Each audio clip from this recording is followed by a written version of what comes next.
जय हिंद बच्चों, कैसे हो आप सभी। उम्मीद करता हूं सारे बच्चे स्वस्थ है, मस्त है और तंदुरुस्त है। तो आज आप लोगों के लिए बहुत ही इंपॉर्टेंट सेशन लेकर आया हूं मैं, जिसकी आप सभी को काफी टाइम से तलाश थी, क्योंकि आप लोगों के माइंड में बहुत सारे क्वेश्चंस आते हैं सर कि हम क्लास 12th में आ चुके हैं। तो सबसे पहले आप लोगों को बहुत बहुत शुभकामनाएं। क्लास 11th के बाद में आपका जो दूसरा पड़ाव आता है वो आता है क्लास 12th का, क्योंकि पहला पड़ाव क्लास 10th था जो कि आप लोगों ने काफी अच्छे से पार किया, और अब बारी है क्लास 12th की। क्लास 12th का नेम आते ही बच्चे हो जाते हैं सीरियस, क्योंकि यहां से उनके सपनों की दुनिया जो है वो शुरू हो जाती है, और उन सपनों की दुनिया में पहला कदम रखना बच्चा शुरू कर देता है। लेकिन आपका हर एक कदम आपके लिए बहुत ही ज्यादा इंपॉर्टेंट होता है। कहीं भी अगर आपने गलती कर दी तो शायद वो आपका कदम आपके सपनों को तोड़ सकता है। इसीलिए अगर आपको अपने अपने सपनों को पूरा करना है, अगर आप चाहते हो डॉक्टर बनना, आप चाहते हो इंजीनियर बनना, आप चाहते हो यहां पर आर्मी में जाना, डिफेंस में, तो आप लोगों को हर एक कदम ध्यान से रखना होगा। हम यहां पर मेनली बात करने वाले हैं मैथ्स के स्टूडेंट्स की, क्योंकि शुरुआत में उनको एक ही क्वेश्चन आता है कि सर क्लास 10th और क्लास 12th की अगर बात की जाए, दोनों बोर्ड्स एग्जाम होते हैं, बिल्कुल सही है। लेकिन क्लास 10th जो है उसका सिलेबस इजी होता है, बहुत सही, आप एकदम सही हो यार, आपने बिल्कुल वो पढ़कर आए हो इसलिए आपको इजी लगेगा। क्लास 12th आप लोगों को टफ लगती है क्योंकि आपको उसके बारे में बिल्कुल भी नहीं पता है। तो अगर आप लोग क्लास 12th में अपनी मैथ को स्ट्रॉन्ग करना चाहते हो, आप चाहते हो how to start class 12th maths की, क्लास 12th की मैथ हम कैसे स्टार्ट करें, तो यह सेशन आप लोगों के लिए बहुत ज्यादा जरूरी है। अगर आपने एक भी पॉइंट को मिस कर दिया तो शायद आप बहुत बड़ी गलती कर दोगे, ये ध्यान रखना, क्योंकि यहां पर मैं आप लोगों को सारी चीजें बताने वाला हूं कि आप लोगों को कैसे क्लास 12th की मैथ स्टार्ट करनी है, आपका सिलेबस क्या रहने वाला है, इसके अलावा आपका पेपर पैटर्न क्या रहने वाला है, किन किन बातों को आप लोगों को ध्यान रखना है। और अगर आप लोगों ने इस सेशन को ध्यान से देख लिया, मैं गारंटी के साथ कह सकता हूं इसको फॉलो करने पर आप क्लास 12th में बहुत अच्छा स्कोर करोगे, आप अपने सपनों को पूरा करोगे, अपने माँ बाप के सपनों को पूरा करोगे। तो शुरुआत करते हैं यहां पर कि क्लास 12th की मैथ्स हम सर कैसे स्टार्ट कर सकते हैं। तो पहला क्वेश्चन आता है कि क्या आप मैथ से डरते हैं। काफी सारे बच्चे कहेंगे कि हाँ सर, जो प्रैक्टिस नहीं करते वो बच्चे कहेंगे कि हाँ सर डर लगता है। कुछ बच्चे ये सोचते हैं कि सर मैं प्रैक्टिस करता हूं, खूब करता हूं, लेकिन फिर भी मेरे अंदर का डर जो है वो खत्म नहीं होता है, मेरे को नहीं समझ में आता है कि मैं कैसे करूं, क्या करूं कि मुझे अच्छा स्कोर मिल जाए और मार्क्स जो है मेरे पूरे में से पूरे भी आ जाए मैथ में। तो भाई इसके लिए आपको ये सेशन देखना बहुत ज्यादा जरूरी है। ये कॉमन क्वेश्चन है जो हर बच्चे के दिमाग में आता है, हर बच्चा चाहता है कि मैं क्लास 12th बोर्ड में टॉप करूंगा। लेकिन देखो इसके लिए आपको बहुत सारे पॉइंट्स को ध्यान में रखना होगा, इस बात का ध्यान रखना। तो सबसे पहले हम आज यहां पर बात करेंगे, इसके पहले तो unit wise distribution, marks distribution जो है वो किस तरह से होता है। ओके, देन फिर मैं आप लोगों को इसका सिलेबस बताने वाला हूं, देन मैं आप लोगों को इसका पेपर पैटर्न बताऊंगा और किन किन पॉइंट्स को आपको ध्यान में रखना है ताकि आप लोगों की मैथ्स की जो है शुरुआत एकदम शानदार हो और अंजाम उससे भी धमाकेदार हो। तो अगर आप लोग सीरियस हैं क्लास 12th को लेकर तो फटाफट से इस सेशन को लाइक कीजिए, चैनल को सब्सक्राइब कीजिए, क्योंकि यहां पर आप लोगों को बहुत ही शानदार और जबरदस्त क्लासेस मिलने वाली है जो कि आपको क्लास 12th में टॉप करवाएगी। चलो सबसे पहले हम देखते हैं यहां per unit wise marks distribution की, किस तरह से कौन सी यूनिट से कितने मार्क्स क्वेश्चंस आते हैं। यहां से आपको एक मेजर पार्ट भी पता चल जाएगा कि कौन सी यूनिट पर आपको सबसे ज्यादा फोकस करना है, कौन सी यूनिट आपकी ईजी है। तो अगर आप यहां पर देख रहे हो तो क्लास 12th की जो यूनिट्स है वो आपको नजर आ रही है। कुछ चैप्टर्स के नाम आपको ऐसा लगेंगे कि बहुत न्यू है, कुछ चैप्टर्स के नेम आपको ऐसे लगेंगे यहां पर कि सर ये तो क्लास 11th में सुना सुना सा लग रहा है। तो देखो सबसे पहले बात आती है यहां पर रिलेशन एंड फंक्शन, संबंध एवं फलन, पहली यूनिट आपकी ये आती है और ये यूनिट कितने नंबर की है, 7 नंबर की आपकी। ये संबंध एवं फलन आपने क्लास 11th में भी जो है पढ़ा हुआ है। दूसरी आती है एलजेब्रा, एलजेब्रा आपकी यूनिट है वो है 10 नंबर की, कितने की, 10 नंबर की।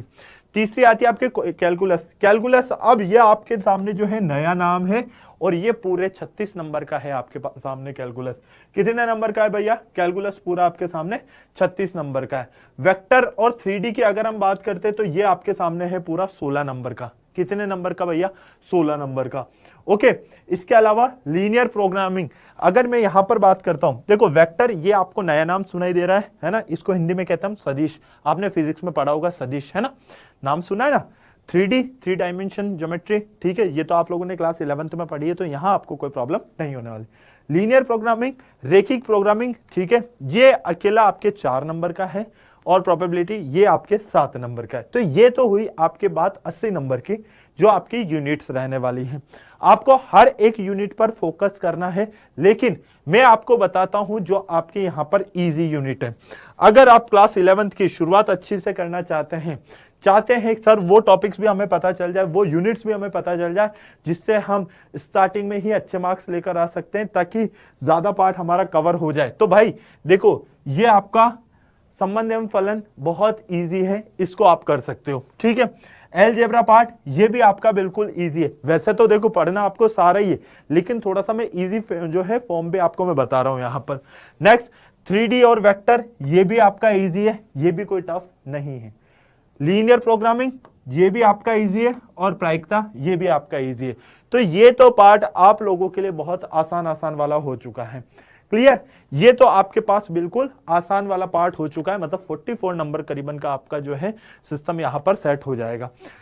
ये वाला जो पार्ट है ये मेजर पार्ट है, क्योंकि यहां पर वो सारी चीजें आपको मिलेगी जो आपने क्लास 11th में नहीं पढ़ी है। एक तरह से मैं ये कहूंगा क्लास 12th के लिए आप लोगों को सबसे बड़ा जो टारगेट फेस करना होगा, सबसे ज्यादा जो प्रॉब्लम फेस करोगे वो आप यहां पर करोगे। इसलिए इस जो यूनिट है इसको बिल्कुल ध्यान से देखना। ओके, चलो तो हम बात कर लेते हैं चैप्टर 1, चैप्टर 2, चैप्टर 3, चैप्टर 4 की, क्योंकि यूनिट्स आप लोगों को पता चल गई। तो अब हम बात कर लेते हैं इनके चैप्टर्स की कि हमारे चैप्टर्स कौन कौन से। तो पहला चैप्टर आपका रहने वाला है रिलेशन फंक्शन। दूसरा चैप्टर आपका आएगा आईटीएफ, इनवर्स ट्रिग्नोमेट्री फंक्शन, इसको हम आईटीएफ कहते हैं। तीसरा चैप्टर आएगा आपके पास में मैट्रिक्स, ठीक है, जिसको हम आव्यूह कहते हैं। चौथा चैप्टर आएगा आपके पास डिटर्मिनेंट्स, जिसको हम यहां पर सारणिक कहते हैं।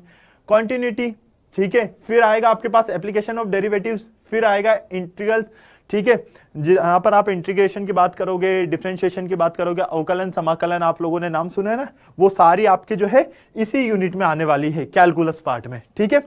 और आपने क्लास 12th में जो है सीमा और अवकलज पढ़ा है, उनका यूज भी आपके यहां पर होने वाला है। ओके, डिफरेंशियल इक्वेशन आप पढ़ोगे यहां पर, वेक्टर अलजेब्रा आप पढ़ोगे यहां पर, 3 डायमेंशनल ज्योमेट्री आप पढ़ोगे यहां पर, लीनियर प्रोग्रामिंग और प्रोबेबिलिटी, ये सारे जो है आपके चैप्टर से रहने वाले हैं। ओके, तो अब आपको यहां पर चैप्टर्स के नेम भी पता चल गए।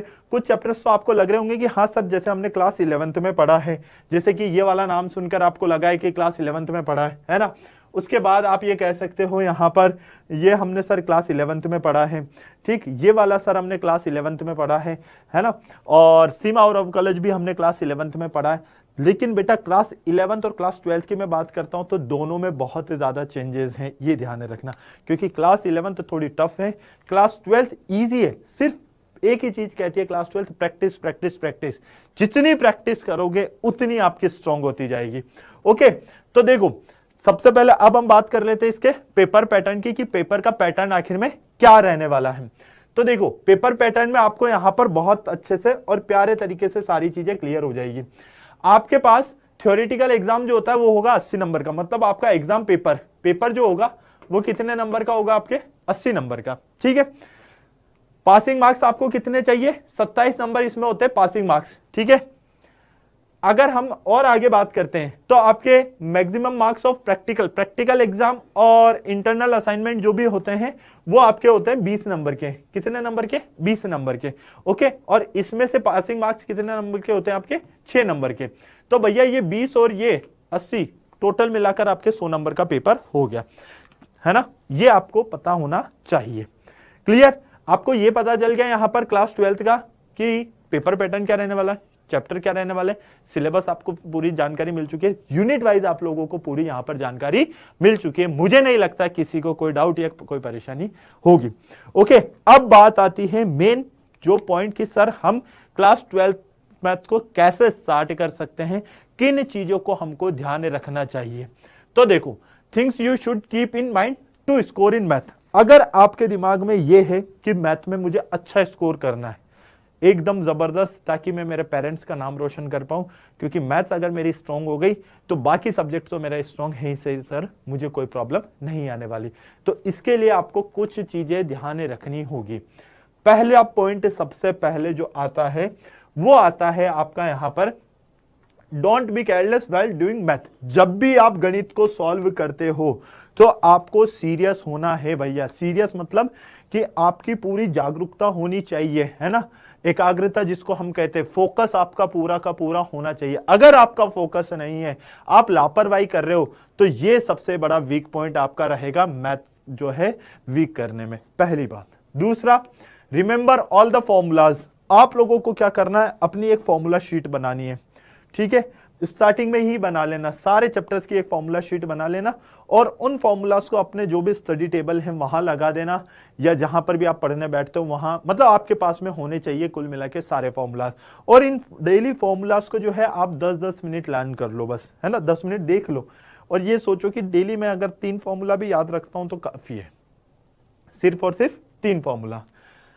बिल्ड ए स्ट्रॉन्ग बेस, है ना, आपको अपना बेस स्ट्रॉन्ग करना पड़ेगा, क्योंकि देखो आपने देखा है कि जब भी कोई मकान बनता है तो उसकी नींव सबसे पहले जो है मजबूत की जाती है। अगर नींव मजबूत नहीं होगी तो वो मकान जो है सही से खड़ा होगा क्या, नहीं होगा, छोटे से झटकों में भी क्या हो जाएगा, गिर जाएगा, है ना, भूकंप के छोटे से झटकों को भी नहीं सहन कर पाएगा, वो जो है लंबे समय तक जो है बिल्डिंग पूरी खड़ी नहीं रह सकती है। तो आपको सेम इसी तरह से अपना बेस जो है स्ट्रॉन्ग करना पड़ेगा।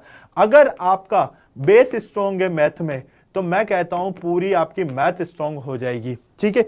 बेस स्ट्रॉन्ग मतलब छोटे छोटे से कंसेप्ट आप लोगों को आने चाहिए यहां पर, ठीक है, कंसेप्ट आपके जो है स्ट्रॉन्ग होने चाहिए। अगर कंसेप्ट स्ट्रॉन्ग नहीं होंगे तो फिर आपको दिक्कत आएगी। जो भी टॉपिक पढ़ रहे हो, जो भी आप चैप्टर स्टार्ट कर रहे हो, आपको उसके हर एक कंसेप्ट के बारे में पता होना चाहिए, हर एक लॉजिक के बारे में पता होना चाहिए। अगर कहीं कोई दिक्कत आती है अपने टीचर से क्लियर करो और तब तक मत छोड़ो जब तक कि आपका पूरा कंसेप्ट क्लियर नहीं हो जाता, क्योंकि अगर कंसेप्ट क्लियर है तो फिर आपको कहीं कोई दिक्कत नहीं आने वाली है। और सबसे लास्ट मेन पॉइंट जो आता है वो आता है practice and practice, practice and then again practice. जितनी प्रैक्टिस करोगे उतनी परफेक्ट होते जाओगे। विदाउट प्रैक्टिस कुछ भी पॉसिबल नहीं है। कहते हैं ना कि हर चीज को करने के लिए, हर काम को करने के लिए प्रयास सबसे ज्यादा जरूरी होता है। और जितने ज्यादा परफेक्ट आपको बनना है, आप चाहते हो कि मैं इसमें जो है पूरा निपुण हो जाऊं, तो उसके लिए आपको प्रैक्टिस करना पड़ेगा और रेगुलर प्रैक्टिस करना पड़ेगा। अगर आप रेगुलर पढ़ रहे हो, रेगुलर स्टडी कर रहे हो, रेगुलर आप लोग जो है प्रैक्टिस कर रहे हो क्वेश्चन की, चाहे 5 क्वेश्चन ही पर डे करो, लेकिन आपको रेगुलर करने हैं और टाइम टू टाइम उनको रिवाइज भी करना है। ऐसा नहीं कि एक बार कर लिया तो फिर 5-10 दिन आपने ध्यान नहीं दिया। अगर ऐसा करोगे तो फिर दिक्कत हो जाएगी। इन पॉइंट्स को आपको ध्यान रखना है। मैं गारंटी के साथ कह सकता हूं, अगर आपने ये चीजें ध्यान रख ली तो आपको कोई प्रॉब्लम नहीं होने वाली है। तो सबसे पहले आपको सिलेबस का नॉलेज होना जरूरी है। अगर आपको अपने सिलेबस का नॉलेज है तो फिर आपको कोई प्रॉब्लम नहीं होगी, जो कि मैंने आपको स्टार्टिंग में बताया। आपको आपके पेपर पैटर्न का बारे में पता होना चाहिए, ये आपको ध्यान रखना है, उस अकॉर्डिंग आपको तैयारी करनी है, ठीक है। आपको अपना टाइम मैनेजमेंट प्रॉपर रखना है, ठीक है। आप लोगों को ऐसा नहीं है कि एक दिन पढ़ लिए, दूसरे दिन नहीं पढ़े, फिर तीसरे दिन पढ़ रहे, फिर 2 दिन का गैप, नहीं भाई। चाहे रेगुलर 2 घंटे से स्टार्ट करो, 1 घंटे से स्टार्ट करो, लेकिन वो शुरुआत आपकी जो है कांस्टेंट होनी चाहिए, एक साथ रेगुलर होनी चाहिए। अगर वो कांस्टेंट रहेगी धीरे धीरे तो देन आप फिर उसको इंक्रीज कर सकते हो। थोड़ा जैसे जैसे टाइम आगे जाएगा तो अपने स्टडी के टाइम को भी जो है आप और ज्यादा बढ़ाते जाओ। और कहते हैं ना कि जिसने स्टार्टिंग में पढ़ना शुरू कर दिया वो जो है काफी अच्छा स्कोर करता है। आप में और टॉपर में सिर्फ इतना सा जो है डिफरेंस होता है। टॉपर जो है स्टार्टिंग से पढ़ना शुरू कर देता है, वो ये नहीं देखता कि मैं एग्जाम आएगा तब पढ़ूंगा।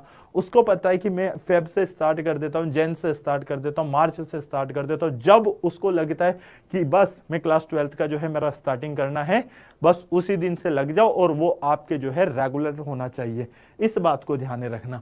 अगर आपने इन पॉइंट्स को ध्यान रख लिया तो मैं गारंटी के साथ कह सकता हूं आप लोग स्कोर भी अच्छा करोगे और बेस भी आपका स्ट्रांग होगा, किसी तरह की कोई प्रॉब्लम नहीं होगी। रेगुलर क्लास अटेंड करना ना भूलिएगा। ओके, तो आई होप आप लोगों की ये जो प्रॉब्लम थी सबसे बड़ी, इसको मैंने क्लियर कर दिया।